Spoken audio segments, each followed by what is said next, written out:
In the days of lawlessness, looting, and flooding, something happened few people in New Orleans imagined was possible.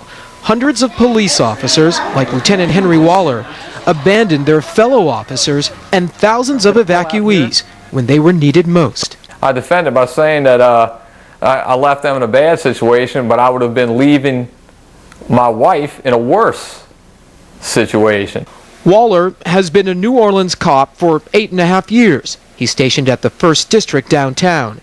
And he's one of only a few high-ranking officers, the department says, who went AWOL, absent without leave. The one time that I know that I did the right thing and made the right decision, it's going to vilify me. That's difficult to deal with. Waller explained how it happened, saying Tuesday, August 30th, the day after Katrina hit New Orleans, the situation was grave. We listen to the radio and we're hearing the things, the water's still rising, the water's still rising, the water's still rising, the looting is this, the looting is that. Waller says police superiors had no plan of action, and he was reprimanded for saying that to his unit. I got with another lieutenant in the 1st District who essentially told me, look, you're a supervisor, you can't scare these guys. If they know you're scared, they're going to be scared. And I said flat out, I said, you know what? I am scared. Everybody here is scared. And the bottom line is, I'm not going to tell these guys everything is going to be okay when it's not going to be okay. That Tuesday, as 80% of New Orleans lay underwater, Waller says he told another officer he would get supplies. Waller drove an hour away to Baton Rouge where stores were open.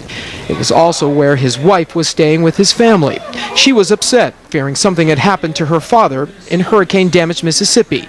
Still, after getting the supplies, Waller says he went back to New Orleans, where he heeded a state trooper's warning at the city's checkpoint. And I started thinking, I said, well, you know, we've been hearing this story about the levees breaching all day. What if they're right and I get stuck in this car? I'm no good dead. I said, we'll go back tonight, you know, and I'll head back in the morning once we have a better grasp of what's going on. But Waller did not go back Wednesday morning. He stayed with his family. I need my husband. And if they want to blame somebody for him leaving, tell them to blame me, because it was me who's literally begging him to stay. Call me a coward, call me selfish. In a time of ultimate crisis, who needs me more? The police department or my wife? And it was a no-brainer for me. What if all of the officers did something like that?